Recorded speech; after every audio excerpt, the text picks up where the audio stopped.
Agravo.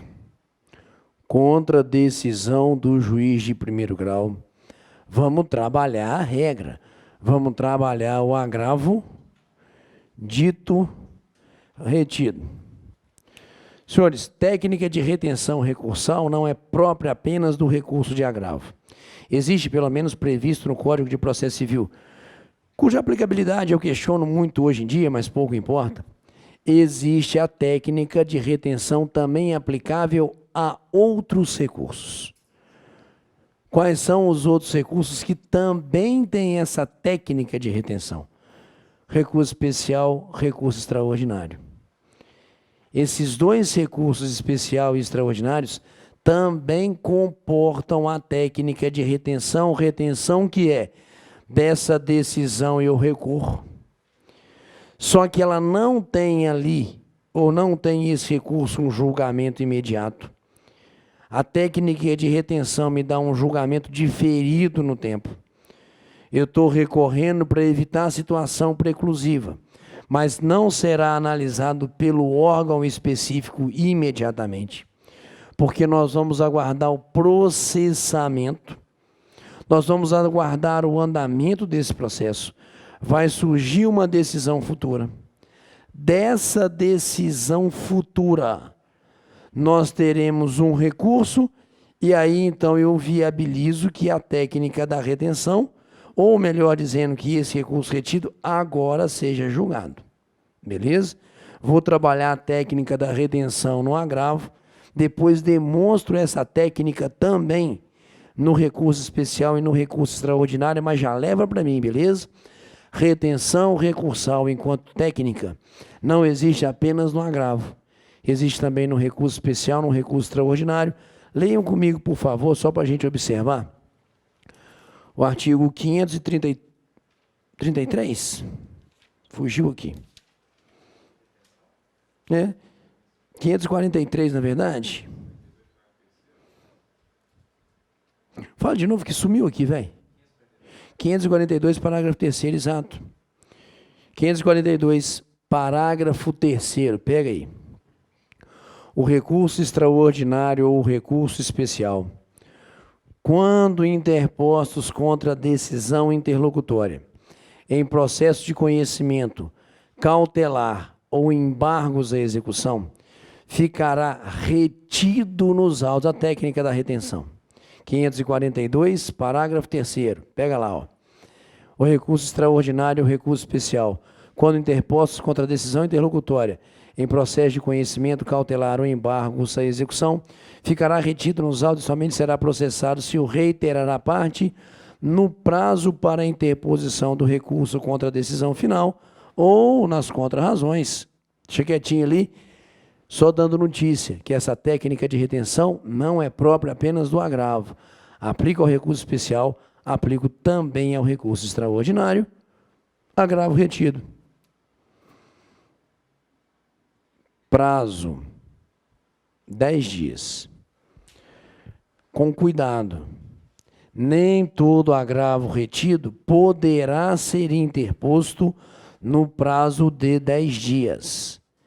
Porque há situações em que esse recurso não tem esse tempo todo, não. Beleza? Então, eu vou colocar aqui apenas como uma regra. Há situações em que eu, enquanto parte, não vou dispor de todo esse prazo para usar ali do agravo sob a forma retida. Então, prazo, vamos trabalhar na situação de regra primeiro. Prazo de 10 dias é a regra. Não havendo necessidade de preparo. Senhores, esse prazo de 10 dias está estampado no artigo 522 do Código de Processo Civil, que fala não apenas da hipótese de incidência do agravo retido contra decisões interlocutórias, mas afirma justamente que esse prazo é prazo de 10 dias. E a dispensabilidade do preparo está também no artigo 522, no seu parágrafo único. Porque senão eu teria, na verdade, aqui, em razão da técnica de retenção, recolhimento de verba de custas 2 vezes. Porque eu recolheria aqui e depois recolheria lá no recurso de apelação. Então, a técnica aqui é que a gente não faça necessariamente o preparo dispensado que é na lei processual civil. Poderia o regimento interno do tribunal estabelecer pagamento de custas? Claro que não, não é isso? Porque estaria ali em conflito, apesar de ser procedimento, não é isso? Estaria, de certa forma, em conflito com a lei federal. Então, tá aqui, ó. 10 dias sem necessidade de preparo. Apresentação. É nos próprios autos. Não há criação de um incidente processual ou autos apartados. Agravo retido por simples petição, diretamente dentro dos próprios autos, eu demonstro o meu inconformismo e, mais do que isso, exercito a dialeticidade. Porque isso aqui não é aquela coisa tipo tal de protesto daquele povinho lá, não. Beleza? Aqui, na verdade, é ato recursal. E como ato recursal que é, a dialeticidade é elemento essencial. Aqui, nesse momento, eu demonstro prazo de 10 dias, petição diretamente nos autos. Não apenas o meu inconformismo contra a decisão, mas aponto aonde há o erro. E faço um exercício lógico e racional de apontar esse erro. Então, aqui eu tenho recurso com, claro, como todo, tem fundamento. Os fundamentos do equívoco não vão surgir lá na frente no recurso de apelação, não. Beleza? Os fundamentos do equívoco já surgem quando dá a apresentação aqui diretamente nos próprios autos. Claro que a ideia é que o julgamento propriamente dito seja feito pelo tribunal. Só que esse julgamento, pela técnica da retenção, não é um julgamento que será feito de forma imediata. É um julgamento que será diferido no tempo. Porque ao apresentar o recurso eu estaria inibindo a preclusão da decisão, mas já trazendo os motivos para que essa decisão viesse a ser futuramente objeto de reforma, quando do real julgamento e apreciação pelo tribunal. Então, observa aqui, senhores, na verdade, saindo fora da dialeticidade como elemento essencial, sem dúvida nenhuma, ao recurso, o pressuposto objetivo que vai surgir aqui apenas é o prazo de 10 dias. Mas isso para que eu passe a admitir o recurso e o diga tempestivo. Mas como condição de julgamento, não basta que ele tenha sido apresentado no prazo de 10 dias. Porque se não houver o devido requerimento quando do recurso de apelação, seja nas razões ou nas contrarrazões, beleza? Se não houver o devido requerimento nas razões ou nas contrarrazões desse dito recurso de apelação, senhores, não julgo, não conheço. Então, aqui a gente não tem no recurso de apelação os fundamentos pelos quais aquela decisão interlocutória anterior estaria errada. Eu tenho no meu recurso de apelação meramente o requerimento, não é isso? Demonstrando eu, recorrente, ou, na verdade, nas minhas contrarrazões, que houve uma decisão interlocutória que me foi contrária, que eu quero que aquele agravo retido interposto tempestivamente seja julgado pelo tribunal. O mero requerimento é suficiente, na medida em que o exercício de dialeticidade já foi feito nesse prazo de 10 dias ali em regra. Pegamos? Maravilha. É a técnica para que a gente tenha essa admissibilidade. Manda. Olha só. Não, vamos contextualizar aqui. Surgiu uma decisão interlocutória. Não entrei com agravo de instrumento? Talvez não coubesse. Entrei com agravo retido. 10 dias apresentado diretamente dentro dos próprios autos. Aqui fica. aguardo todo o desenvolvimento do processo, até que contra a sentença, imaginemos que ela me foi contrária, eu apresentarei o recurso de apelação. Nesse meu recurso de apelação, eu estou combatendo, na verdade, mas se eu quero que o tribunal aprecie primeiro esse agravo retido, eu tenho que aqui, antes de discutir essa sentença, requerer que o tribunal julgue o agravo retido. E aí é interessante, por que ele seria julgado preliminarmente? Por que o tribunal, diante desse recurso de apelação com o requerimento de julgamento desse agravo retido anterior, por que o tribunal... Essa é a ideia. Porque na apelação, quando eu invoco o agravo retido, eu primeiro não estou julgando o recurso de apelação, eu estou viabilizando que o tribunal agora vá no local próprio, nos autos, analise e julgue esse agravo retido. E dependendo do seu contexto, o que a gente teria é, inclusive, a nulidade da sentença de atos anteriores para a reforma dessa decisão interlocutória. Essa é a técnica da retenção. Ele fica retido, aguardando que futuramente seja julgado. Pressuposto para que futuramente ele seja julgado, que seja invocado quando do recurso de apelação. Razões ou contra-razões. É obrigatório. É pressuposto. Se não houver o requerimento, é erro em procedendo o relator julgar de ofício agravo retido.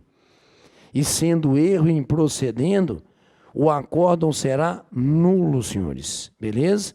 Porque é pressuposto para julgamento do agravo retido que haja em preliminar do recurso de apelação o requerimento para que o mesmo seja apreciado e julgado. Eventual julgamento proferido de ofício pelo relator, diante de um agravo retido que foi apresentado tempestivamente, mas que não teria sido consequentemente objeto de requerimento quando do recurso de apelação, é erro em procedendo, é ato nulo, acórdão nulo, esse acórdão do recurso do agravo retido. Vão na lei comigo, vamos dar uma passadinha rápida no 522 e vamos ver essa figura da técnica de retenção estampada no 523. Vamos lá. Das decisões interlocutórias, caberá agravo no prazo de 10 dias na forma retida. Pronto, só me interessa, por enquanto, a primeira parte do artigo 522, que não apenas fala que das decisões interlocutórias caberão agravo, hipótese de incidência, como também afirma que, em regra, a técnica a ser utilizada é do agravo retido, seguro salvo, um pouquinho mais para frente, parágrafo único. O agravo retido independe de preparo, como a gente já veio aqui discutindo. Ótimo. 523, vamos dar a devida atenção nele dentro da técnica da redenção. Na modalidade de agravo retido, o agravante requererá que o tribunal dele conheça preliminarmente por ocasião do julgamento da apelação.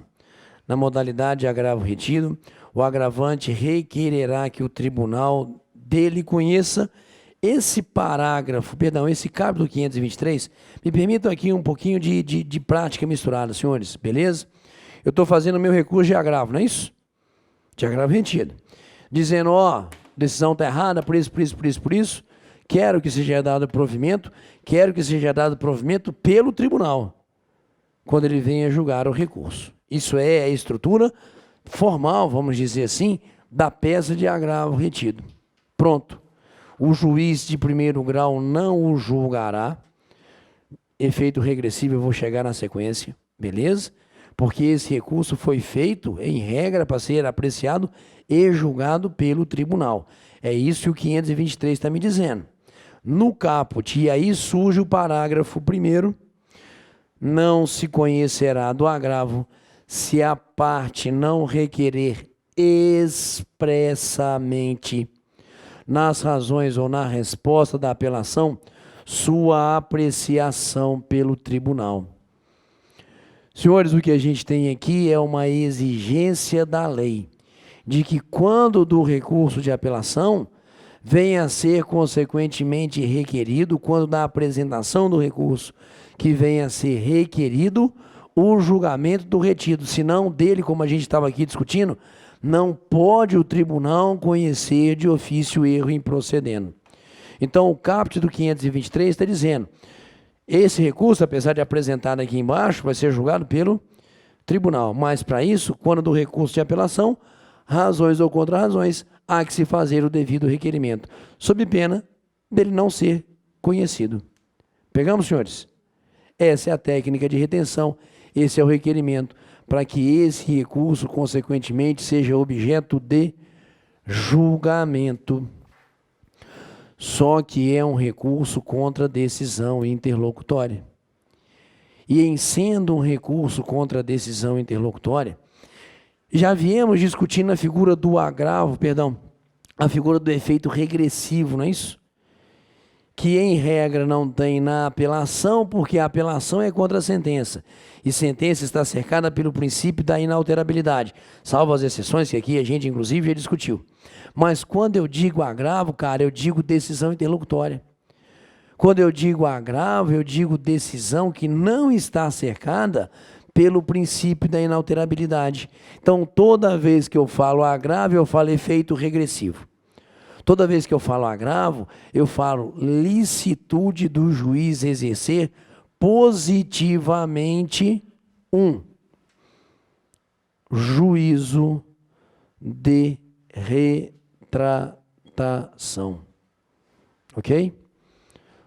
Toda vez que eu digo agravo, efeito regressivo, por isso que a gente discutiu, e falo possível juízo de retratação. No agravo retido, nunca sem o contraditório. De novo, no agravo retido, esse juízo de retratação não pode ser exercido sem a figura do contraditório. Por favor, 523, parágrafo 2º. 523, parágrafo 2º, lá vamos nós. Cadê o danado? Achei. Interposto o agravo e ouvido agravado no prazo de 10 dias, o juiz poderá reformar a sua decisão. Isso é efeito regressivo. A oportunidade para o próprio magistrado voltar atrás na sua decisão, senhores. Não é isso? Essa é a ideia desse agravo dito retido. Posso voltar atrás, mas a lei está exigindo.